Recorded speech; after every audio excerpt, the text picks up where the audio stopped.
এটা নেককার মহিলার 2 নাম্বার গুণ। অথচ হাজারো আল্লাহওয়ালা মেয়ে মানুষ মনে হয় স্বামী বাইরে চলে গেলে মনে হয় দিন পেয়েছে, মোবাইলে সারা দিন কার সাথে আল্লাহর রাস্তায় গল্প করে।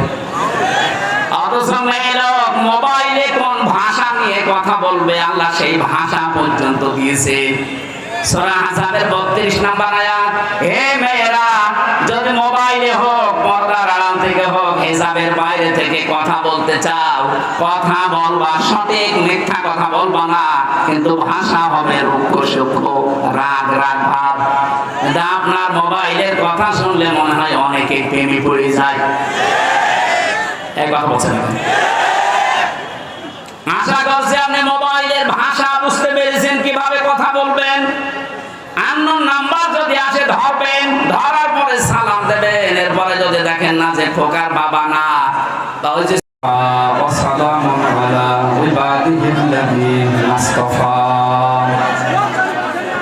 আম্মা বা'দ, ফাউযু বিল্লাহি মিনাশ শাইতানির রাজীম।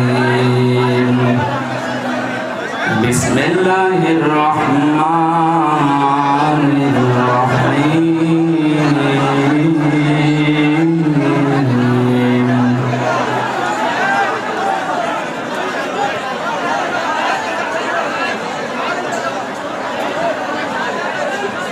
ইয়া আইয়ুহাল্লাযীনা আমানু রুকউ ওয়াসজুদু ওয়া'বুদু রাব্বাকুম ওয়াফআলুল খায়র ওয়া'বুদু রাব্বাকুম ওয়াফআলুল খায়র লা'আল্লাকুম তুফলিহুন।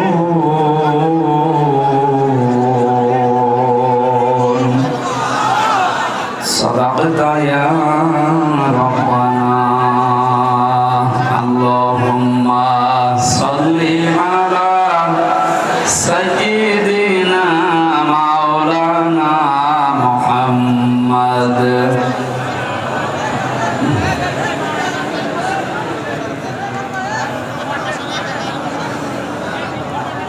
জীবনে যত প্রেম আছে করি যায়, নবীজির তরে সবটুকু দিয়ে দেব তাই। বিনিময়ে শাফাত যদি তার পাই, মুছে যাবে জীবনে যত ব্যথা ভার। আলহামদুলিল্লাহ। আপনারা কথা বন্ধ করেন, নাইতো আমি চলে যাবো। কিন্তু কথা বন্ধ করেন। পাবনা জেলার বেড়া থানার অন্তর্গত তানবীরুল উম্মাহ মডেল মাদ্রাসার আয়োজনে বেড়া সরকারি কলেজ ময়দানে মহাবিশ্বের মহাবিশ্বয় আমাদের মালিক, আমাদের মনির, মহান রব্বুল ইজ্জাত ওয়াল জালালের মুখের পবিত্র বাণী কোরআনে কারীম তাফসীরুল কোরআন মাহফিলের স্বনামধন্য সভাপতি হাফেজ মাওলানা ওয়াসিম মাহমুদ, পরিচালক পত্র মাদ্রাসা, এ মাহফিলের প্রধান অতিথি পাবনার কৃতি সন্তান, অত্র এলাকার সর্বজন শ্রদ্ধাভাজন ব্যক্তিত্ব জনাব ডাক্তার আব্দুল বাসিত দামাত বারকাতুহুল আলিয়া, মঞ্চে বসা আছেন ইসলাম বিশ্ব ইসলামী আন্দোলন বাংলাদেশ জামাত ইসলামী এই অঞ্চলের দায়িত্বশীল ইসলামী চিন্তাবিদ, শিক্ষাবিদ, আমার মাথার তাজ জনাব মাওলানা আব্দুর রহিম, আতালাল্লাহু উমরাহু ওয়া বারাকাল্লাহু ফি হায়াতি। বলেন আমিন। অনেক মানুষের নাম আপনারা দিয়েছেন এখানে, আমরা সবার জন্য দোয়া করছি। এখানে উপস্থিত আছেন বিশিষ্ট রাজনীতিবিদ, সমাজসেবক আলহাজ ফজলুর রহমান ফকির, ভিপি মোহাম্মদ শামসুর রহমান সহ অনেক মানুষের নাম দিয়েছেন, আমরা একবারে দোয়া করছি, সময় কম তো। এদের সম্মান মর্যাদা আল্লাহ দিনের পর দিন যেন আরো বাড়িয়ে দেয়। মানুষের সম্মান মর্যাদা বাড়ে কিসে এখনো পর্যন্ত অনেকে জানে না।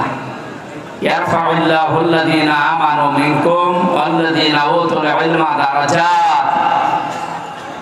সূরা মুজাদালার ভেতরে আল্লাহ জানিয়েছেন, আল্লাহ উঁচা করতে থাকেন। ইয়ারফা এটা মুসারি, বর্তমান ভবিষ্যৎ, প্রেজেন্ট ফিউচার।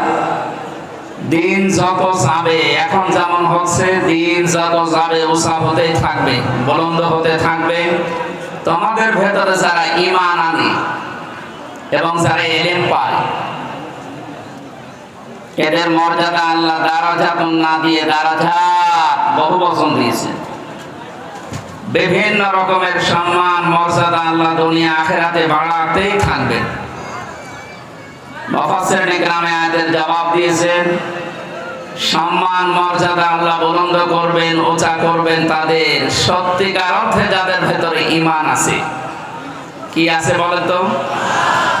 প্রশ্ন আসতে পারে, আমার ভেতরে ঈমান নেই। আপনার ঈমান আছে কিনা আপনাকে আমি জিজ্ঞাসা করছি, এবার দেখেন। সাহাবী প্রশ্ন করলেন, হে নবী, আমার ভেতরে যে ঈমান আছে আমি কিভাবে টের পাবো যে আমি ঈমানদার? নবীজি বললেন, ইদা সাররাতকা হাসানাতুকা ওয়া সাআতকা সাইয়্যাতুকা ফাআনতা মুমিন। যখন দেখবে তোমার ভালো কাজগুলো তোমাকে আনন্দ দেয়, আর অন্যায় কাজ করলে তোমার ভেতর থেকে একটা বাধা আসে, তখন তুমি বুঝবে তুমি ঈমানদার। এ বাংলাদেশে কি ভালো কাজ সবার কাছে ভালো লাগে? বিশেষ করে এই যে পেছনের যে দিনগুলো, ভালো কাজ সবার কাছে ভালো লাগেনি। এটা আমরা দেখতে পেয়েছি পৃথিবীতে সবচেয়ে ভালো কাজ আফদালুল ইবাদাতি তিলাওয়াতুল কোরআন। নবীজির ভাষায় যত নফল ইবাদত আছে, সবচেয়ে ভালো ইবাদত কোরআনে কারিমের তেলাওয়াত, কোরআনের প্রসার, কোরআনে কারিম প্রতিষ্ঠা, এইগুলো। অথচ 15.5 বছরে সবচেয়ে বাধা দিয়েছে মানুষ এই কাজে। অনেক আলেমের কাছ থেকে মাইক পর্যন্ত কোরআন প্রচারের কারণে কেড়ে নিয়েছে। আমি একটা ছোট মানুষ, আমার পাবনায় আপনারা ঢুকতেই দেননি। আমার বাড়ি অথচ পাশের জেলা কুষ্টিয়া। বহুবার আসার চেষ্টা করেছি, 3 বছর তো ছিলাম জায়গা মতো। বাকি সময়টুকু বহুবার চেষ্টা চালালাম, শুধু পাবনা দারুল আমান ট্রাস্টের এই ট্যাগ লাগিয়ে যে না, ওখানে যারা আসে তাদেরকে আমরা আসতে দেব না। কি হয়েছে? পাবনা দারুল আমান ট্রাস্ট পাবনাবাসীর জন্য আল্লাহ একটা নিয়ামত যিনি বানিয়েছেন, শহীদ মাওলানা আব্দুস সোবহান দামাত বারকাতুহুমুল আলিয়া। মহান আল্লাহ তাকে জান্নাতের সর্বোচ্চ মাকাম যেন দান করেন। লোকটার কাছে পাবনাবাসী ঋণী, মন থেকে দোয়া করবেন তার জন্য। তাহাজ্জুদের নামাজ পড়ি, যা দিয়ে গেছে এই 55 বছর 53 বছরে কেউ দিতে পারে। বাংলাদেশের এই পাবনা জেলার বিশেষ করে বেড়া সাথিয়ায় আসলে মনে পড়ছে বিশ্ব ইসলামী আন্দোলনের অন্যতম সৈনিক, আমাদের অভিভাবক শহীদ মরহুম মাওলানা মতিউর রহমান নিজামী রহমতুল্লাহ আলাইহি। আল্লাহ তার কবরটাকে জান্নাতুল ফেরদাউস বানিয়ে দেন। এই পাবনা দারুল আমান ট্রাস্টে যিনি কথা বলতেন, আন্তর্জাতিক খ্যাতি সম্পন্ন মুফাসসিরে কোরআন শহীদ আল্লামা দেলাওয়ার হোসাইন সাইদি রহমতুল্লাহ আলাইহি। আমি একটা দিন পেয়েছিলাম জেলখানার ভেতরে মাত্র 10 মিনিটের জন্য। আমাকে 8-10টা নসিহত করেছিলেন, আমার মনে আছে এখনো। আপনাদের জন্য আমি সামনে যদি সময় হয় ওগুলো ডেলিভারি দেবো ইনশাআল্লাহ। আল্লাহ তার জীবনের ভালো কাজ যেগুলো কোরআনের সাথে সম্পৃক্ত যেন কবুল করে নেন। মানুষ হিসাবে মানুষগুলোর জীবনে অন্যায় ছিল, এটা আমরা স্বীকার করি। মানুষ বলতে ভুল আছে, সুতরাং যাদের নাম নিলাম এই মানুষগুলোকে আল্লাহ যেন তার গফফার নামের খাতিরে সত্যি মাফ করে দেন। বলেন আমিন। এই কি আসছে? আপনার মানুষ তো এরকম না। আরে ভাই, এটা তো রাজশাহী বিভাগ। কালকে ছিলাম লালমনিরহাট মাঠ গ্রামে, ওইটা ছিল রংপুর বিভাগ। ওই বিভাগের মানুষের নামে একটা ঝামেলা আছে। কি বলেন তো? সম্মানিত মা বোনেরা, আমরা মনে হয় কোন জায়গায় আছেন আমি জানি না, যেখানে আছেন আপনাদের জায়গা হচ্ছে না। আপনারা একটু সামনের দিকে যদি জায়গা থাকে, 1 হাত জায়গা থাকলেও, 1 বিঘা জায়গা থাকলেও একটু চেপে বসেন। এটা এখন জান্নাতের বাগান হয়ে গেছে। আপনারা যেখানে আছেন আমরা আছি, যদিও এটা কলেজের ময়দান, কিন্তু এটা এখন জান্নাতের বাগান। নবীজি বলেন, দুনিয়ার এই ময়দানে কেউ যদি কাউকে একটু জায়গা করে দেয় বসা, আল্লাহ নিজে জান্নাতের ভেতরে তার জন্য জায়গা করে দেবে। সুতরাং আপনাদেরকে আমরা আহ্বান জানাচ্ছি, একটু নড়ে চড়ে তাদেরকে একটু বসতে দেন। মঞ্চে বসা ওলামায়ে কেরাম, সামনে বসা মুসলমান ভাইরা, পর্দার আড়ালের সম্মানিতা মা এবং বোনেরা, প্রশাসন দেখলাম এসেছে বহু, প্রশাসনের ভাইরা, এখন আর আপনাদের লাগবে না। আমি গত বছরও মনে হয় জেল থেকে বের হওয়ার পরে পাবনা দারুল আমান ট্রাস্টে অনুষ্ঠান ছিল, আপনারা আমার আসতে দেন। কার ইশারায় দেননি আমরা জানি, সে মানুষগুলো কই? আজকে আসেন তো, এই যে মাইক ছেড়ে দিলাম, নেন, কেড়ে নেন। আজকে আপনি এমন জায়গায় আছেন যার সম্মুখে আর আসার ক্ষমতা নেই। অথচ ইমান যাদের সত্যিকার অর্থে আছে, এই যে হাদিস বললাম, ভালো কাজ দেখলে যাদের ভালো লাগে, অন্যায় দেখলে যাদের কাছে খারাপ লাগে, এদের ইমান আছে। এই ইমান অনুযায়ী এবং যারা এলেম পায়, এলেম অনুযায়ী যারা কাজ করে। আজকে 4টা কথা আছে আয়াতে সফল হওয়ার জন্য, আমরা ওইগুলো তাফসীরের সাথে মিলানোর চেষ্টা চালাবো ইনশাআল্লাহ। এটা রাজনৈতিক মঞ্চ নয়, আর আমি রাজনৈতিক ওই রকম ফিগারও না। যারা আছে রাজনৈতিক ওই ময়দানে, তারা ওই ময়দানের কথা বলবে। আমাদের অভিভাবক, আমাদের মাথার তাজ, আমাদের মুরব্বী ডাক্তার শফিকুর রহমান আমিরে জামাত আমাদেরকে আদেশ দিয়েছেন, নির্দেশ দিয়েছেন তাফসীর মাহফিলগুলোতে তাফসীর করার জন্য। রাজনৈতিক কথাবার্তা বলার, প্রচলিত রাজনৈতিক কথা যেটা, এটা বলার দরকার নেই। এখানে কোরআনের হাদিসের কথা বলবেন, এইটাই আমাদের রাজনীতি।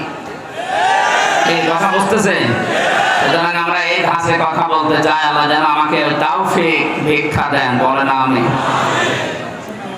2টা কথা বলেছিলাম, ইমান যারা আনবে এবং ইমানের দাবি অনুযায়ী যারা এলেম অনুযায়ী আমল করবে।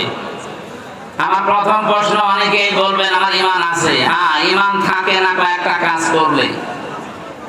আল্লাহ এই পৃথিবীতে বানিয়েছেন এবং আইন চলবে তার এই ঘোষণা দিয়েছেন। আলা লাহুল খালকু ওয়াল আমরু, এই আয়াত আমি বানালাম, বলেন। সূরা আরাফের ভেতরে আছে, আমি বানিয়েছি, আমার আইন চলবে। সুতরাং আল্লাহর আইন বাদ দিয়ে এই বাংলাদেশে যারা অন্য কারো বানানো আইন প্রতিষ্ঠা করতে চাচ্ছেন, আপনার ঈমান নেই। আপনি যাই বলেন, আপনি নামাজ পড়েন আর রোজা রাখেন আর অন্য যাই কাজ করেন, আমি সংশোধন করলাম, এখন আপনার বিবেকের ব্যাপার। আল্লাহর আইন বাদ দিয়ে পৃথিবীর অন্য কারো আইন যদি এই দেশে কেউ প্রতিষ্ঠা করার জন্য রাজনীতি করেন, আন্দোলন করেন, চেষ্টা করেন, আপনার ঈমান নেই। এটা আমি বানালাম। সূরা বাকারা 2 নম্বর পারা 4 নম্বর পৃষ্ঠা 3 নম্বর লাইনে একটা আরেক জায়গায় আছে, আন্নাল কুওয়াতা লিল্লাহি জামিআ, সমস্ত ক্ষমতার উৎসকে। কিন্তু বাংলাদেশে বহু রাজনৈতিক দলের গঠনতন্ত্রে লেখা আছে ক্ষমতার উৎস জনগণ। এই আয়াতের সাথে পুরা সাংঘর্ষিক। বাংলাদেশ জামাতে ইসলামের গঠনতন্ত্রে এইটা লেখা ছিল না, এই জন্য তাদের নিবন্ধন পর্যন্ত জালেমরা বাতিল করে দিয়েছিল। আপনি কেমন ইমানদার যে আপনার নিবন্ধন বাতিল হয় না, আর এদেরটা বাতিল হয়ে যায় শুধু আল্লাহর উপরে এই কথাটা লেখা থাকার কারণে। যদিও আল্লাহ এখন 5 দিন পরে যারা নিষিদ্ধ করেছিল, 5 দিন আগে, 5 দিনের ভেতরে আল্লাহ তাদেরকে নিজের হাতেই নিষিদ্ধ করে দিয়েছে। আপনি দেখেন, বাস্তবে যাদের নিষিদ্ধ করা হয়েছে ওদেরকে এখন অনেকে বৈধতা দেওয়ার জন্য বিভিন্ন জায়গায় কথা চলছে।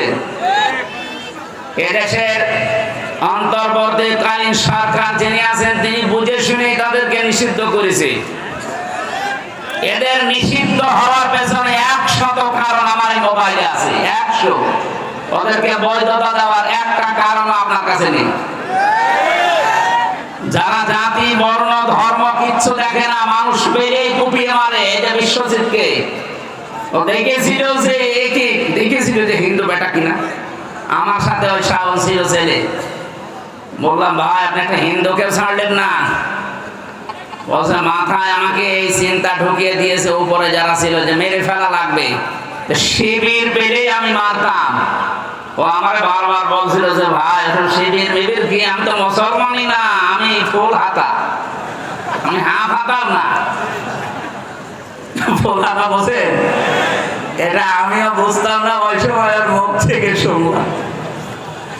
আমাদের যিনি জেলা ছিল উনিও ফুল হাতা, দেবদুলাল, নাম শুনেই বোঝা যাচ্ছে যে ছাতা ফুল হাতায় হবে।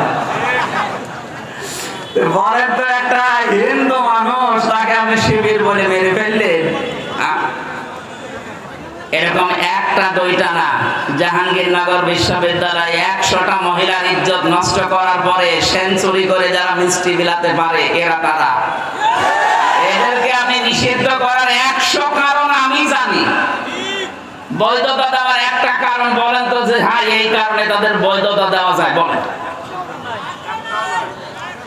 সুতরাং যারা চিন্তা ভাবনা করেছে, আমি চাই মানুষ হত্যার সাথে দেশে যারা জড়িত, বিশেষ করে গণহত্যার সাথে 2006 সালের 28 অক্টোবর থেকে শুরু করে 24 সালের আগস্টের 5 তারিখ পর্যন্ত যত হত্যা হয়েছে এর সাথে যারা জড়িত তাদের নিষিদ্ধ করা লাগবে।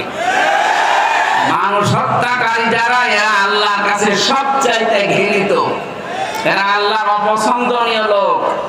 সূরা নিসা 93 নম্বর আয়াতে আছে 4টা শাস্তির কথা আল্লাহ দিয়েছে যারা মানুষ হত্যা করে। আমার ইয়াকতুল মুমিনা মুতাআম্মিদান ফাজাযাউহু জাহান্নাম। 1 নম্বরে তাদের পুরস্কার আল্লাহ জাহান্নামে দেবে। 2 নম্বরে আল্লাহ রাব্বুল আলামিন বলেন ফাজাযাউহু জাহান্নাম খালিদান ফিহা। মানুষ হত্যাকারী যারা, বিশেষ করে মুমিন হত্যাকারী, এদের প্রথম পুরস্কার আল্লাহ জাহান্নামে দিয়ে শেষ করে দেবে না, চিরকাল সেখানে থাকা লাগবে। কথা বুঝতেছেন? শুধু এতটুকু আল্লাহ শেষ করেননি, আগাদিবাল্লাহু আলাইহি, আল্লাহ রেগে থাকবেন তাদের উপরে, ওয়ালাআনাহু, তাদের উপর আল্লাহ নিজে বরদোয়া দেবেন, লানত দেবেন, ওয়া'আদ্দা লাহু আযাবান আযীমা, তাদের জন্য যন্ত্রণাদায়ক শাস্তি আল্লাহ রেডি করে রাখছেন। বলেন নাউযুবিল্লাহ। আপনি আর কাজ পেলেন না, মানুষ হত্যাটাকে বেছে নিলেন। গণহত্যার সাথে যারা জড়িত, পৃথিবীর ইতিহাস তাদেরকে ঘৃণিত করে ছেড়ে দিয়েছে। হিটলার, চেঙ্গিস খান, এই মানুষগুলো মানুষ হত্যার সাথে জড়িত ছিল। একটা জীবনের মূল্য আল্লাহর কাছে এত বেশি। কোরআন পড়ে আমি 3টি পাপের শাস্তি পেয়েছি ডবল। আপনি একটা অপরাধ করলে আপনার শাস্তি একটা হবে। মান জাবিল হাসানাতি ফালাহু আশরু আমসালিহা ওয়া মান জাবিস সাইয়্যাতি ফালা ইউজসা ইল্লা মিসলাহা ওয়া হুম লা ইউযলামুন। বলেন আল্লাহু আকবার। কোরআনে কারীম জানাচ্ছে কোন মানুষ যদি একটা ভালো কাজ করে আল্লাহ কমপক্ষে 10 গুণ তাকে নেকি বৃদ্ধি করে দেয়। সিস্টেম অপর পৃষ্ঠায় দেখুন, কোন মানুষ যদি একটা অন্যায় কাজ করে তার শাস্তি আল্লাহ অতটুকুই দেবেন, একটা, তার উপরে জুলুম করা হবে না। কিন্তু এই 3টা পাপের শাস্তি আল্লাহ আলাদা ভাবে বর্ণনা দিচ্ছেন। এই 3টা পাপ যারা দুনিয়ায় করবে তাদের শাস্তি একটা না, ডবল হবে।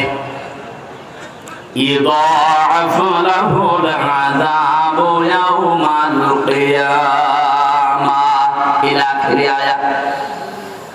সূরা ফুরকান 19 নম্বর পারার 5 নম্বর পৃষ্ঠার প্রথম নম্বর লাইনের 69 নম্বর আয়াতের প্রথম অংশে আছে আল্লাহ বলেন তাদের শাস্তি আমি ডবল দেব। কাদের? এর আগে আল্লাহ 3টা কথা জানিয়েছেন, ভালো করে মিলাবেন। আমি জানি আমাদের রাজশাহী, খুলনা, রংপুরে সমস্ত বিভাগে এই গুণাগুলো আছে, কিন্তু হালকা, এগুলো বেশি চট্টগ্রাম আর সিলেটে। একটু দেখেন তো আমাদের এলাকায় যে সমস্ত জেলায় আছে কিনা। والذين لا يدعون مع الله إلها آخر। এক নম্বরে দুনিয়া যারা আল্লাহকে ডাকে কিন্তু পাশাপাশি অন্য কাউকে জুড়ে দেয়। কিছুক্ষণ আল্লাহ জিকির করছেন, সুবহানাল্লাহ, আলহামদুলিল্লাহ, লা ইলাহা ইল্লাল্লাহ, আল্লাহ আল্লাহ। এরপরে দেখবেন ইয়ালি বাবা, শালি বাবা, কেবলা বাবা, কেল্লা বাবা, ফতে বাবা। আমি জানি এই এলাকায় সব এখনো হয়নি, আছে কিছু হালকা, এগুলো চলছে বেশি। চট্টগ্রাম আর সিলেট বিভাগের ওই জেলাগুলোতে ওরা 180 মাইল বেগে চালাচ্ছে। আমি নাম ধরি না, তারপরও সতর্ক করার জন্য বললাম। এই যে আমার তাহেরি ভাই, কি জিকির বলেন তো, কেল্লা বাবা, ফতে বাবা। ফতে বাবা নামে কোনো জিকির আছে? এখানে শব্দ ছিল মাআল্লাহি ইলাহান আখারা। আল্লাহকে ডাকে না তা না, ডাকে তার সাথে সাথে অন্য কাউকে যারা ডাকে তাদের শাস্তি হবে কয়টা বলেন? ডবল হবে, ডবল। যেটা রেকর্ড হচ্ছে এটা সারা বাংলাদেশে কালকে ছড়াবে। যারা জেনে হোক না জেনে হোক এই গুনায় আছেন, আপনি এখনই থামবেন। আল্লাহ বাদে অন্য কারো জিকির করা মানুষের জন্য জায়েজ নেই। এমনকি নবীজিরও জিকির হবে না, নবীজির দরুদ হবে। কথা বুঝতেছেন? যেখানে নবীজির জিকির করা জায়েজ নেই, কিসের কেল্লা বাবা, কিসের ফতে বাবা? আজকে থেকে সতর্ক হবে। এই ধান্দায় কিন্তু ওরা মানুষকে জাহান্নামে নিয়ে যাচ্ছে। এরপরও যদি আপনি সতর্ক না হয়ে ওদের মতো জিকির করেন, যান, আপনাকে আমি আর ফেলে দিচ্ছি। 2 নম্বরে ওয়ালা ইয়াকতুলুনান নাফসাল্লাতী হারামাল্লাহু ইল্লা বিল হক। অন্যায়ভাবে যাদেরকে হত্যা করা হয়, 2024 সালের 5 আগস্টের আগ পর্যন্ত যাদেরকে মারা হয়েছে, একটাও আদালত কর্তৃক নির্দেশনা ছিল। কোথায় পেলেন? যেভাবেই হোক আপনি মেরে ফেলেছেন, আর মানুষ হত্যা করার জন্য আপনার শাস্তি হবে। আল্লাহ বলছেন ডবল। কথা বলে না কেন? আরে মানুষগুলো এখনো পর্যন্ত বিশ্বের মোড়লদের স্বীকৃতি পাওয়ার জন্য বিভিন্ন মিথ্যা কথা মানুষকে শোনাচ্ছে। বিশেষ করে 8-10 দিন এটা বেশি চলছে। যারা 2 বোন মিলে পালিয়ে গেছে, ওরা 2 জনই এখন বিশ্বের মানুষকে কথা জানাচ্ছে যে আমরা নির্বাচিত ছিলাম, আমাদেরকে উৎখাত করা হয়েছে। এটা ডাহা মিথ্যা কথা। আপনি যদি এখন কোন ঘোড়াকে জিজ্ঞাসা করেন যে 15.5 বছরে বাংলাদেশে নির্বাচন হয়েছে, ও হাসবে। কথা বলবে 15.5 বছরে নির্বাচন হইল কবে? 154 জন নির্বাচনের আগেই তো ঘোষণা হয়ে যায়, যেখানে 151 জন হলে সরকার গঠন করা যায়। কথা বলে না কেন? তার মানে ওই নির্বাচন হয়নি। দ্বিতীয় যেটা দেখলাম, দিনের ভোট রাতেই হয়ে গেল, নির্বাচন হলো কখন? আর বাকি আমি তো জেলে ছিলাম, আমি জানি না। আমার মনে হয় বাকিটা ওইরকম আল্লাহর রাস্তায় গেছে। কথা বলে না? এইরকম ডাহা মিথ্যা কথা একটা হাসি মানুষ বলতে পারে? পারে। ওইরকম হাসি হলে পারে।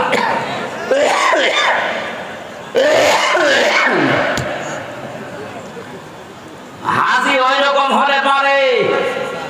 হাসি আমি আরো দেখেছি দুনিয়াতে।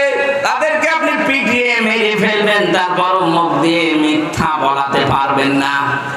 কারণ আল্লাহর ঘর যে দেখে আসে, এরপরও যদি ওর হেদায়েত না হয়, ওর কপালে আর হেদায়েত নেই। কোরআনে কারিমে আল্লাহ জানিয়েছেন, ইন্না আওয়ালা বাইতি উযিআ লিন-নাসি লাল্লাযী বিবাক্কাতা মুবারাকান ওয়া হুদাল লিল আলামিন। এই পৃথিবীর প্রথম ঘর এই কাবা, যেটা মক্কা, মক্কায় অবস্থিত। এর ভেতরে মোবারক কিছু জিনিস দেওয়া আছে, বরকতময় জিনিস আছে। এই কাবাকে আল্লাহ বরকতময় করে দিয়েছেন। শুধু না, ওয়া হুদান লিল আলামিন, বিশ্বের মানুষের জন্য এটা একটা হেদায়াত। এটা কি? কাবা শরীফ দেখে আসার পর আপনি মিথ্যা ছাড়তে পারেন না, তার মানে আপনার কপালে হেদায়েত নেই। কথা বলেন না কেন? এরপরের শব্দে আল্লাহ যেটা জানিয়েছেন ওই শিক্ষা দেওয়ার জন্য আমি পয়েন্টটা আনলাম, ভালো করে শুনবেন। কোরআনে কারীম জানাচ্ছে ওয়া মান দাখালাহু কানা আমিনা। এই কাবার মর্যাদা এত বেশি আল্লাহর কাছে, কোন মানুষ যদি কাবার চত্বরে আসতে পারে আল্লাহ তাকে নিরাপত্তা দিয়ে দেয়। আপনি বোঝেননি এখন আমি কি বলতে চাই? এবার আমি বোঝাচ্ছি। কাবার এলাকায় গেলে নিরাপত্তা দেয় কে? আরো জোরে। ওখানে ঘর আছে কার? আরো নিদর্শন আছে। ফিহি আয়াতুম বায়্যিনাতুম মাকামু ইব্রাহিম। ওখানে বহু নিদর্শন আল্লাহর আছে স্পষ্টতার ভেতরে। মাকাম ইব্রাহিম একটা। আমি যেটা এই আয়াত থেকে শিক্ষা দিতে চাই, প্রায় 8টা-9টা তাফসীর আমি মিলিয়ে বের করেছি। কাবার চত্বরে আল্লাহর নিদর্শন আছে, আল্লাহর আইন ওখানে চলে। আইন চলে কার? আরো জোরে বলেন। আল্লাহর বিধান ওই এলাকায় জারি আছে, এই জন্য আল্লাহ পুরাটা নিরাপত্তা দিয়ে দিয়েছেন। এ বাংলাদেশ তো আর কাবা শরীফ না। কথা বলেন না কেন? কাবা থেকে বাংলার দূরত্ব 6000 কিলোমিটার। এটাকে যদি আপনি শান্তি, স্বস্তি, নিরাপত্তা দিয়ে বেষ্টন করে দিতে চান, একটা পদ্ধতি আছে। আল্লাহ পাক বলেন আল্লাযীনা আমানু ওয়া লাম ইয়ালবিসু ঈমানাহুম বিযুলমিন উলাইকা লাহুমুল আমন। ইলা আখিরি আয়াত। সূরা নাম 82 নম্বর আয়াতের প্রথম অংশে আছে, তোমরা যারা ঈমান আনবে আর ঈমানের সাথে যদি জুলুমকে মিশ্রণ না করো, এখানে জুলমিন আই শিরকিন, নিজের ঈমানের সাথে যদি শিরিক মিশ্রণ না করো, আমি আল্লাহ নিজে বলছি উলাইকা, এইভাবে আল্লাহ দেখিয়েছেন। এটা ইসমে ইশারা। আল্লাহ পাক বলেন এই হাতের আমার কুদরতি হাত, এভাবে ইঙ্গিত দিয়ে পাবনা বেড়া কলেজ ময়দানে যারা বসে আছে তাদেরকে আমি বলছি এই মানুষগুলো যদি তাদের ঈমানের সাথে শিরকের জুলুমের মিশ্রণ না করে, আমি আল্লাহ নিজে গ্যারান্টি দিলাম তাদেরকে আমি আল্লাহ নিজের পক্ষ থেকে নিরাপত্তা দিয়ে দেব। কাবা চত্বরে নিরাপত্তা দেয় কে? আরো জোরে। আমাদের এই 56,000 বর্গ মাইল যদি আমরা নিরাপত্তার বেষ্টনী দিতে চাই, এই মুহূর্তে বাংলার জনগণকে সিদ্ধান্ত নেওয়া লাগবে শিরকের সাথে, জুলুমের সাথে আমার ঈমানকে আমি মিশ্রণ ঘটাবো না। আল্লাহর ওয়াদা সত্য না মিথ্যা? আপনি একটু মিলিয়ে দেখেন, আমাদের ঈমান যাই আছে যদি শিরক না থাকে ঈমানের সাথে, যতটুকু ঈমান আছে ঈমানে আল্লাহ আমাদের শান্তি, স্বস্তি, নিরাপত্তা দেবেন। উলাইকা লাহুমুল আমন, তাদের জন্য আমার নিরাপত্তা। সুতরাং আমরা চাই আমাদের যাদের শিরক আছে এই শিরক আমরা ঈমানের সাথে যেন মিশ্রণ না করি। এই জন্য দ্বিতীয় পয়েন্ট আমি এ পর্যন্ত এনেছি। বাংলাদেশে যারা বলেন আমার ঈমান আছে, না আপনার ঈমান নেই, কারণ আপনি ক্ষমতার উৎস জনগণকে মনে করেন এটা শিরক। ক্ষমতার উৎসকে একটা দুইটা না, ভরি ভরি আয়াতে আল্লাহ ঘোষণা দিয়েছেন কুলিল্লাহুম্মা মালিকাল মুলকি তুতিল মুলকা মান তাশা। এই আয়াত যারা পড়ে, এই আয়াত যারা বোঝে, এরপরও যদি বলে ক্ষমতার উৎস অন্য কেউ, সে মুশরিক। আরো জোরে বলেন। সুতরাং আমরা যারা জেনে হোক না জেনে হোক এই শিরকে আছে, এখনই আপনার আকীদা, ঈমান, বিশ্বাস পাল্টাবেন। যারা আজ বলেন বাংলাদেশ জামাত ইসলামী এদের আকীদা ঠিক নেই, এদের আকীদা যদি ঠিক না থাকবে এইটা তাদের গঠনতন্ত্রে লেখা থাকতো না যে ক্ষমতার উৎস আল্লাহ। আন্দাজে উল্টা পাল্টা ফতোয়া দিয়ে মানুষের কাছে তাদের কালা করতে চান, একটা মিথ্যা অপবাদ কারো উপরে চাপিয়ে দেওয়া, তার উপরে জুলুমের নামান্তর। বাংলার বহু আলেম নাম নিয়ে আবহমান কাল থেকে দেশে ইসলামী আন্দোলন একামতে দিনের এই নেতা কর্মীদের ঘায়েল করার জন্য অস্ত্র হিসাবে ব্যবহার করছেন, এটা ডাহা মিথ্যা। আমরা চাই আপনাদের যাই জ্ঞান আছে কাজে লাগান, কিন্তু এই মানুষগুলোর উপরে জুলুম করবেন না। এটা আপনি জুলুম করছেন জেনে বুঝে। আপনি দেখতে পেলেন ওদের আকীদা ঠিক আছে, এই কারণে জালেমরা নিষিদ্ধ করে দিল। আকীদা যদি ঠিক না থাকে তা আপনারটা ঠিক নেই, আপনারা তো নিষিদ্ধ করে না। কথা বলছেন না কেন?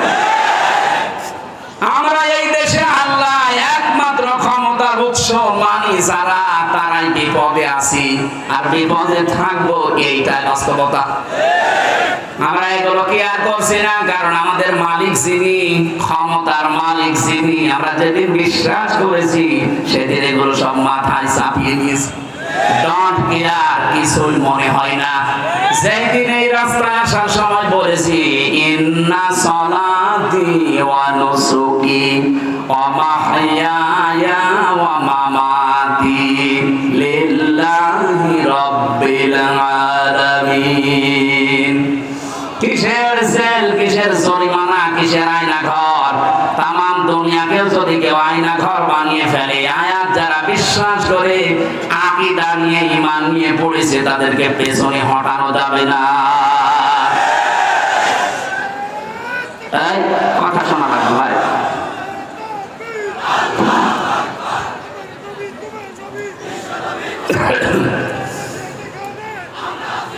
আমার ভাই, আমি জানি দেশে বহু মানুষের ঈমানটা আছে, এই জন্য আপনাকে আমি বাঁচাতে চাই আজকের এই অনুষ্ঠানের মাধ্যমে। আপনি যদি একটু মগজটা কাজে লাগান, আপনার বুদ্ধিটা একটু খাটান, দেখবেন পরিষ্কার হয়ে যাবে। এই শিরকের কারণে আজ আমাদের দেশে নিরাপত্তা নেই। কথা বলে না কেন? তাছাড়া আল্লাহর গ্যারান্টি তো মিথ্যা হওয়ার কথা না। আমি আবার বলছি, আল্লাহ যেটা পারে ওটা অন্য কেউ পারে, এই বিশ্বাস করার নাম শিরিক। আর শিরিক যারা করে তারা মুশরিক। আর ফতোয়া লাগবে? আমি তো একবারই বলে দিয়েছি, আল্লাহ যেটা পারে অন্য কেউ পারে, বিশ্বাস আমরা করি না। কথা বলে না কেন? আপনি বিশ্বাস করেন যে আল্লাহ যেটা পারে অন্য কেউ পারে না? আপনি যেমন বিশ্বাস করেন সন্তান দিতে পারে শুধুমাত্র আল্লাহ, তামাম দুনিয়ার সবাই মিলে চেষ্টা করলো এটা দেওয়া সম্ভব না। কথা বলে না কেন? এটা যেমন বিশ্বাস করেছেন দুনিয়া বানিয়েছেন আল্লাহ, আইন চলাতে পারে, তার অন্য কারো আইন এখানে চলানো জায়েজ নেই। এটা যদি এইভাবে বিশ্বাস করতেন, বাংলাদেশে আল্লাহর আইন কায়েম হয়ে যেত। এই বিশ্বাসটা আসলেই মানুষ কেন জানি মনে করে না এটা রাজনীতি, এটা জামাতের কথা, এটা জামাতের বাবার কথা। জামাতের বাবা এই কথা বানিয়েছে, এটা আল্লাহ বানিয়ে দিয়েছেন। এ বিশ্বাস যাদের নেই তারা মুশরিক। তাদের সম্মান মর্যাদা দিন যত যাবে বাড়বে না, আরো কমতে থাকবে। মুশরিকদের সম্মান মর্যাদা যদি দুনিয়ায় বাড়ে, তাহলে কোরআনের এই আয়াত কি করবেন আপনি? আল্লাহ মিথ্যা কথা বলতে পারেন? বলেন। এজন্য আশা করছে আপনি নিজের আকীদা, বিশ্বাস, ঈমান এখনই পাল্টাবেন। আর যদি এমন দলে থাকেন যে দলের উৎস, ক্ষমতার উৎস জনগণ, এই বিশ্বাসে বিশ্বাসী, এখনই চলে আসবেন। আমি যদি বলেন কি করতে আসলেন, এইটাই করতে আসি আমি, কারণ কোরআন আমাকে এইটাই জানাচ্ছে আপনি মুশরিক হয়ে জাহান্নামে যাবেন। এ মাহফিল দেওয়া দরকার কি? কথা বলেন না কেন? আশা করছি ইঙ্গিতে আপনি জ্ঞানী মানুষ বুঝে ফেলেছেন। এরপরেও যদি না বোঝার ভান করে থাকেন, আমার মনে হয় আপনাকে ওয়াজে কাজ হবে না। কিসের কোরআন শরীফ, বুখারী শরীফ, আপনার বাকারি শরীফ লাগবে। মরণ ছাড়া আপনার পরিবর্তন নেই। আমি দোয়া করছি মুসাফির অবস্থায় আল্লাহ আপনাকে যেন সম্মতি দেন। অন্তত হযরত ওমরের মতো মানুষকে যদি আল্লাহ ফিরিয়ে নিয়ে এসে সোনার মানুষ বানাতে পারে, আমাদেরকেও আল্লাহ পারবে। এই কথা বলে না কেন? যাদের আকীদা বিশ্বাস এরকম খারাপ আছে, ফিরে আসেন। ক্ষমতার উৎসকে আরো জোরে।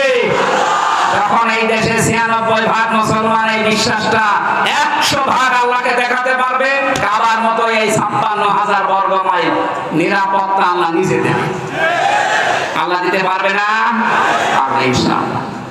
ওই বিশ্বাস নিয়ে আজকে কোরআন কারীমের তেলাওয়াতকৃত আয়াতে প্রবেশ করছি। সূরা হজ ৭৭ নম্বর আয়াত পড়েছি। সফলতার মাপকাঠি আল্লাহ এখানে বর্ণনা দিচ্ছে।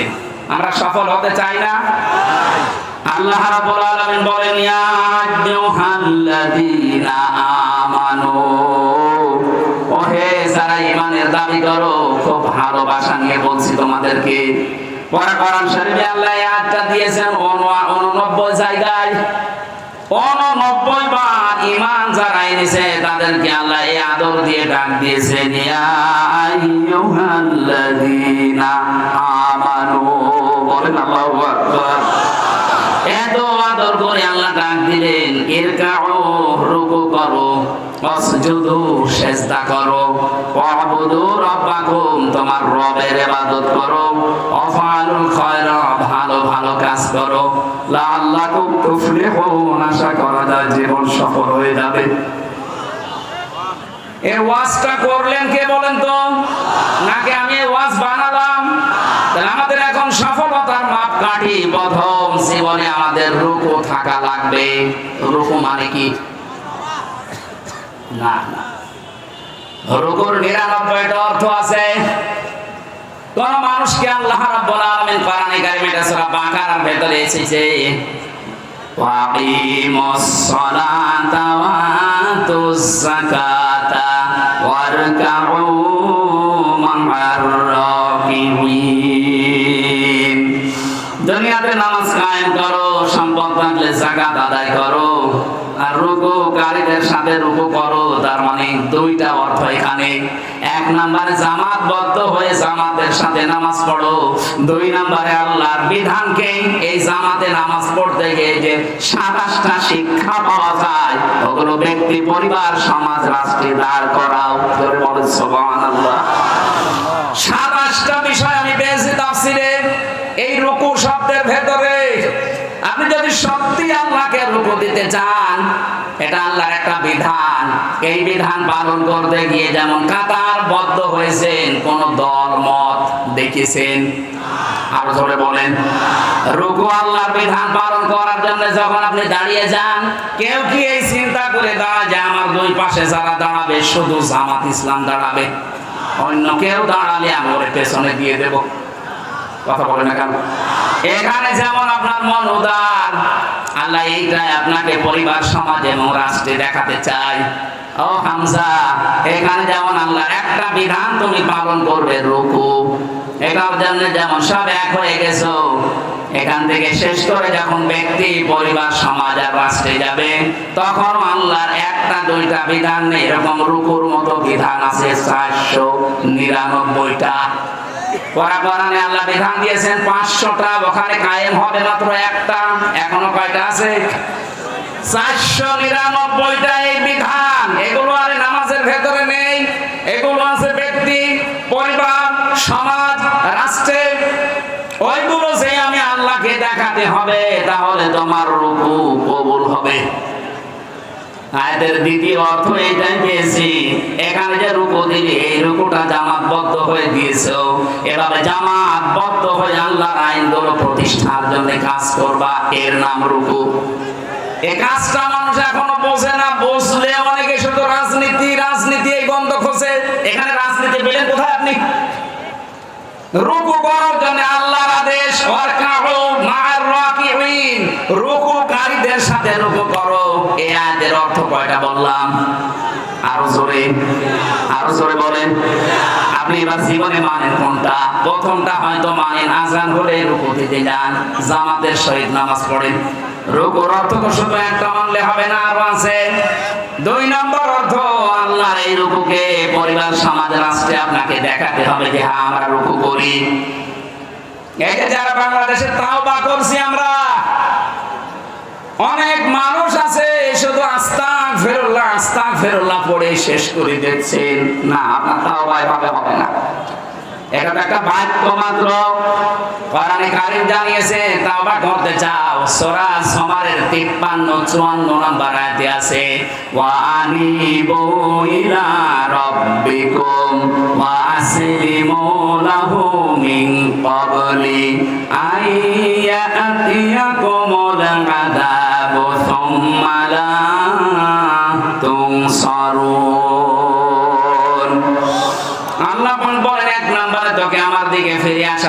দিকে আনিব ইলা রাব্বিকুম, তো রবের দিকে ফিরে আসা লাগবে। ওয়াসলিমু, সারেন্ডার করা লাগবে। ওই রুকু মানে যেমন মাথা ঝোঁকানো, আসলিমু মানে মাথা ঝোঁকানো, সারেন্ডার করা। আপনাকে আল্লাহর দিকে 1 নম্বরে ফিরে আসা লাগবে। 2 নম্বরে সমর্থন, আল্লাহ যত আছে, আল্লাহর আইন আছে, তার সামনে সারেন্ডার করা লাগবে, আত্মসমর্পণ। এই 2টা কাজ আপনি কখন করবেন? 41 সালে। কথা বলেন না কেন? যারা টার্গেট দিয়েছেন, আপনি কার উপরে ভরসা করে টার্গেট দিলেন? আপনার কি আজরাইলের সাথে কথা হয়? কার উপর ভরসা করলেন? আমার তো 1 সেকেন্ডের কোনো গ্যারান্টি নেই। আর আপনি এরকম মুরব্বী মানুষ, 76 বছর বয়স, আর আপনি টার্গেট দিচ্ছেন 41 সাল। আর ভাই আমি তো টার্গেট দিলে তাও একটু হালকা পাতলা হয়, কারণ আমার 33 বছর। এই কথা বলছি না, আমার 41 সাল আসার একটা সম্ভাবনা আছে, আপনার তো নেই। খুব বেশি হলে না 4-5 বছর বাঁচবেন। এই কথা বলছেন না, তার মানে এই টার্গেট আপনি আন্দাজে দিয়েছেন। এই জাতির সাথে আপনি আন্দাজে কাজ করেছেন। আন্দাজ অনুমানের ভিত্তিতে কাজ করা, এটা নবী রাসূল যারা, তাদের শান এবং মান না। নবী রাসূলের যারা অনুসারী, তারা আন্দাজে অনুমান ভিত্তিতে কোনো কাজ, আরো জোরে বলেন, এটা আমাদের যেমন গ্যারান্টি নেই, আমরা আন্দাজে টার্গেট দেই না। আমরা টার্গেট দেওয়ার আগে আয়াতটার দিকে 3 নাম্বার শব্দ হচ্ছে ওয়াসলিমু লাহু মিন ক্বাবলি আইয়াতিয়াকুমুল আযাবু সুম্মা লা তুনসারুন। ওই আযাব আসার আগে তোমাকে এই 2টা শর্ত মানা লাগবে। 1 নম্বরে আল্লাহর দিকে ফিরে আসবেন, 2 নম্বরে আত্মসমর্পণ করবেন আল্লাহর বিধান পেলে। কখন? যখন আপনার কাছে মরণ চলে আসবে। আর মরণ কখন আসবে কোন গ্যারান্টি আছে? আর জোরে বলেন।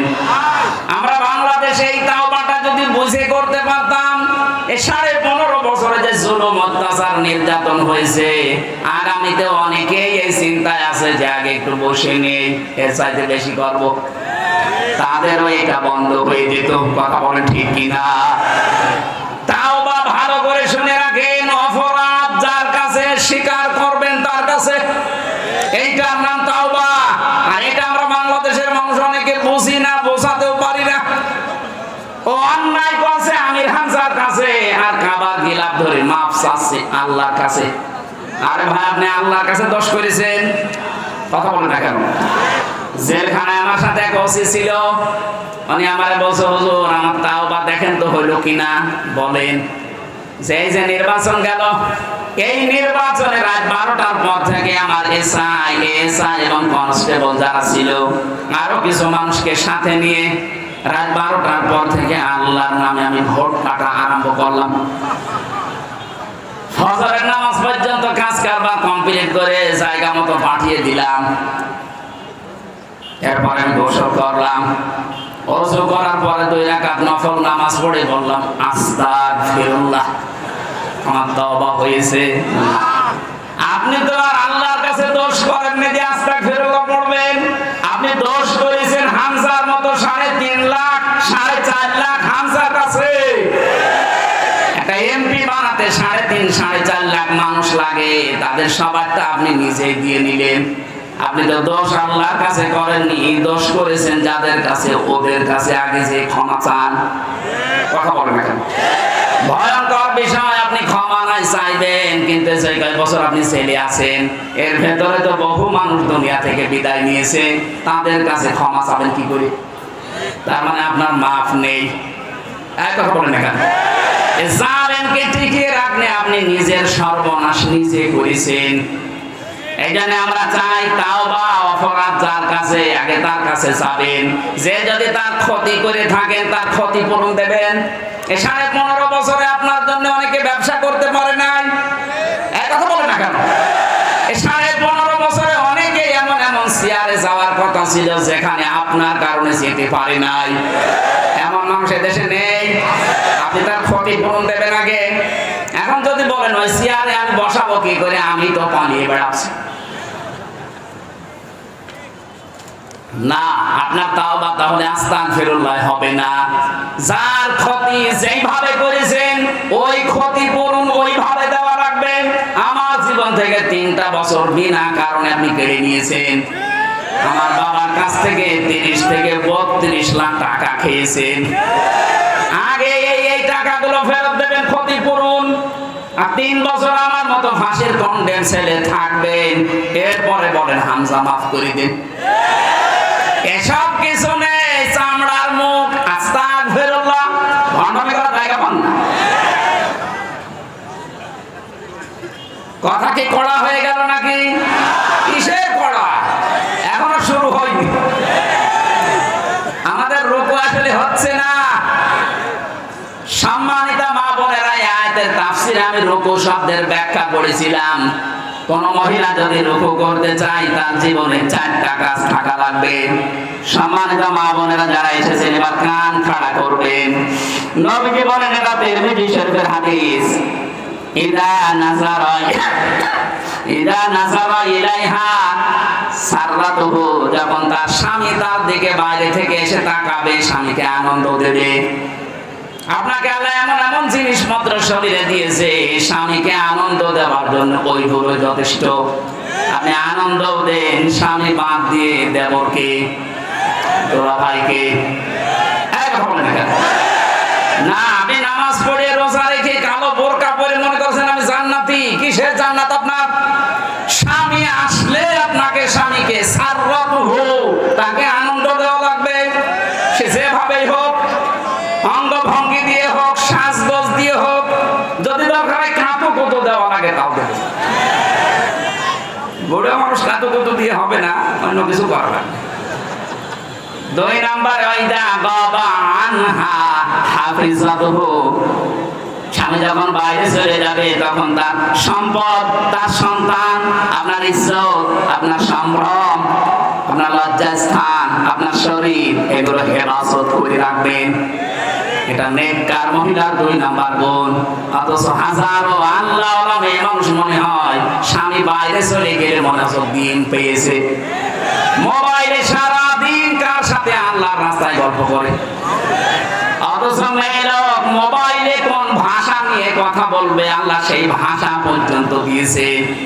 সূরা আহজাবের 32 নাম্বার আয়াত, হে মেয়েরা, যদি মোবাইলে হোক, পর্দার আড়াল থেকে হোক, হিজাবের বাইরে থেকে কথা বলতে চাও, কথা বলবা সঠিক, মিথ্যা কথা বলবা না, কিন্তু ভাষা হবে রুক্ষ সূক্ষ্ম, রাগ রাগ ভাব।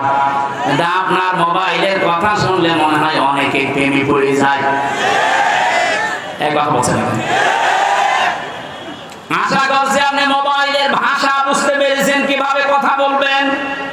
আননোন নাম্বার যদি আসে ধরবেন, ধরার পরে সালাম দেবেন। এরপরে যদি দেখেন না যে খোকার বাবা না, বা ওই যে 14 জন পুরুষের সাথে দেখা করা যায় যাচ্ছে, ওই 14 জন না, আপনার বাবা, আপনার ভাই, এরকম 14 জন আছে। সূরা নিসা 21 নাম্বার 22 নাম্বার আয়াতের তাফসীর দেখে নেবেন। এই 14 জন পুরুষ মানুষ বাদ দিয়ে পৃথিবীর কেউ, এমনকি কাবা শরীফের ইমামও যদি কল দেয়, কথা বলবেন সঠিক, মিথ্যা কথা বলবেন না। তো ভাষা করবেন এমন, আপনার কথা শুনে যেন মনে করে আল্লাহ একে মহিলা না আজরাইল। আর যদি শাবনূরের কণ্ঠে কেমন আছেন বিআই সাহেব, ওইভাবে মোলায়েম কণ্ঠ দিয়ে শুরু করেন, ও মনে করবে কাজ হচ্ছে। 2-4 দিন, 8 দিন, 10 দিন, 1 মাস পরে দেখবেন আপনারা নিয়ে আল্লাহর রাস্তায় চিল্লাই গেছে। চিল্লা বলা ঠিক হলো না, আল্লাহর রাস্তায় চলতে। 3 নাম্বারটা বলার জন্য আমি হাদিসটা বলছিলাম। মেয়েরা এবার সাবধান।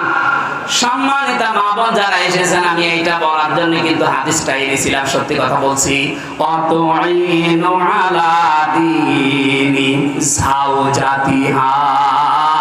নবীজি বলেন, নেককার মহিলা রুকু করছে তো ওই মহিলা, যেই মহিলা তার স্বামীকে দ্বীনের কাজ করার জন্য সাহায্য করে, উদ্বুদ্ধ করে, আর সময় দেয়।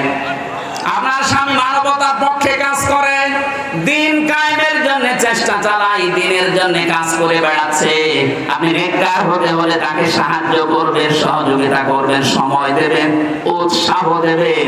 আপনার জন্য খাদিজার সাথে আল্লাহ জান্নাত রেডি করে রাখবে। তো না, আপনি আরো বাধা দেন, তুমি কি করো, আর মানুষের বর নেই, আর মানুষের বর আছে, আপনার বরের মতো না। আপনার বর তো একামতে দিনের একজন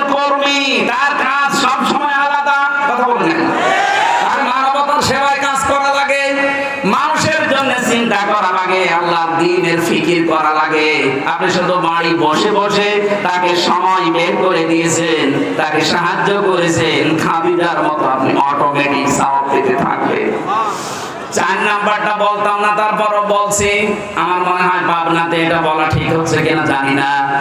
4 নাম্বার, আল্লাহর নবী বলেন স্বামী যেটা পছন্দ করে, নেককার মহিলা ওইটা স্বামী যেটা পছন্দ করে ওটা যদি জায়েজ হয়, জীবন চলে গেলেও আপনাকে ওইটা পছন্দ করা লাগবে। শুনতে আমার মনে হয় মেয়েদের কাছে এবার খারাপ লাগবে, কারণ আমি এটা বাস্তবে দেখছি। আমি সহ যত স্বামী এখানে বসে আছে, এমনকি বাংলার 18 কোটি মানুষের ভেতরে যারা স্বামী, প্রত্যেকটি স্বামীর পক্ষ থেকে আমি বলছি, প্রতিটি স্বামী আমরা চাই বিয়ের পরে আমাদের মা বাবা আমাদের সাথে থাকবে। আমি খেয়ে থাকি না খেয়ে থাকি, আমার সাথে থাকবে আমার মা আমার বাবা। কিন্তু অধিকাংশ বউ এটা চাই না। এরকম বউ আছে কার? হাত তোলেন তো। আরে ভাই, ক্যামেরা আমার দিকে, হাত তোলেন আপনি, অসুবিধা কি? ধরেন একজন, ওরা ওই ছাদের উপরে দেখতে পাবেন, হাত তোলেন। আমি জানি এখানে আপনারা ভয়ে তুলছেন না, রাতের বেলা আবার খাবার বন্ধ হয়ে যায় কিনা। না, সম্মানিত মা বোনেরা, দেখেন কি ভয় পায় আপনাকে। হচ্ছে না, আপনার নামাজ দিয়ে, রোজা দিয়ে, কালো বোরকা দিয়ে আপনি নেককার হতে পারেননি। স্বামী যেটা চায় ওটা যদি সত্যি জায়েজ হয়, মাস্ট বি আপনাকে ওটা পছন্দ করাই লাগবে। 100টার 95টা মেয়ে লোক এটা চায় না। কি কোন কারণে চান না বলেন তো? ওটা যদি আপনার মা বাবা হতো, আপনি ওই আচরণ করতে পারতেন যেটা শ্বশুর শাশুড়ির সাথে করেন। আশা করছি আপনি সংশোধন হবেন। আল্লাহ তৌফিক দিন, বলেন আমিন। দ্বিতীয় নম্বরটায় যাবো আমি। এখানে কি দিলেন? এটা মাদ্রাসার মাহফিল, মাদ্রাসার জন্য আয়োজন, এই জন্য ওনারা একটু আহ্বান জানিয়েছে, কিছু সাহায্য লাগবে। যারা যাচ্ছে আপনাদের ভেতরে মন খুলে ওনাদের জন্য দান করবে। আমি মনে হয় এটা আগে থেকে করা ভালো ছিল। ওই যে যাচ্ছে একজন শুধু, আর লোক কই? ওইটা ভেতরে ভেতরে যারা বসে আছে উঠে পড়ে তো। 5টা মিনিট সময় দিলাম, খুব তাড়াতাড়ি। আমার জেলখানায় বসে বসে 3টা বছরে আমি আমিরে জামাত ডাক্তার শফিকুর রহমান, অধ্যাপক মিয়া গোলাম পরোয়ার এনাদের সাথে ছিলাম। বেশিরভাগ ছিলাম মাওলানা মামুনুল হকের সাথে। যে সমস্ত বইগুলো আমি নোট করেছিলাম, পরবর্তীতে বই লিখেছি। ও যে গাড়ি আছে গেটের সামনে, যারা সবাই নিয়েছেন, কাছে লাগবে, অনেক তথ্য দেওয়া আছে। সৃষ্টি জগৎ নিয়ে বইটা কেবল 4-5 দিন আগে বের হয়েছে। চা তো মনে হয় যে সেই রওশনের সাথে মতো ঠান্ডা হয়ে গেছে। এখনই না ভাই, এখনো তো কেবল 4:55, 5টা বাজে, এখনো সময় আছে। নাকি মাগরিব কয়টা? সময় আছে এখন। ভাই একটু বসেন, কামের সময় কথা বললে মানুষের। আমার মনে হয় এই পাবনাতে আর একটা মাহফিল নেওয়া আছে, পাবনা দারুল আমান ট্রাস্টে। তিন হাসানা ওয়াকিনা আযাবান্নার রাব্বিরহামহুমা কামা রাব্বায়ানি সাগীরা।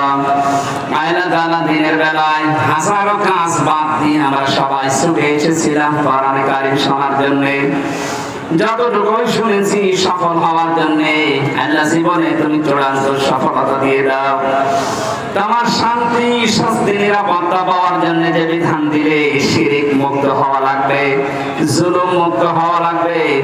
বাংলাদেশের 56,000 মা বর্গ মাইলকে আল্লাহ জুলুম আর শিরিক মুক্ত করে দাও। তোমার পক্ষ থেকে আমান, নিরাপত্তা দাও। এ মাহফিলের আয়োজন করতে গিয়ে যারা শ্রম দিয়েছে এদেরকে কবুল করে নাও। আমাদের প্রধান অতিথি ডাক্তার আব্দুল মাসেদ খান কবুল করো। আমাদের মুরব্বী মাওলানা আব্দুর রহিম সাহেব এসেছে, মঞ্জুর করো।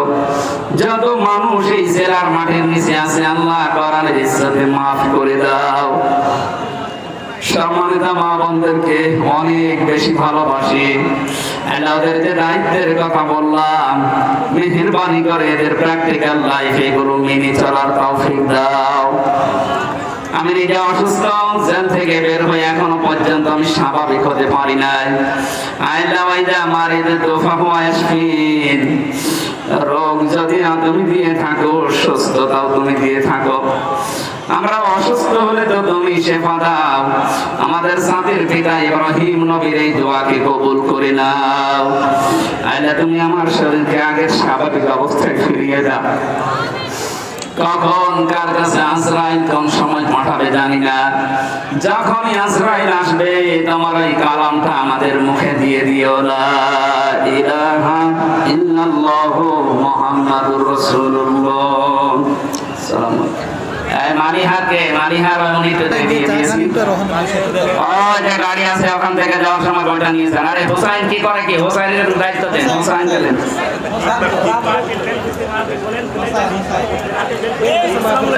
রাতের বেলা আমার মাহফিল আছে রাত 9টা থেকে 10টা 10:30 পর্যন্ত। বেলকুসি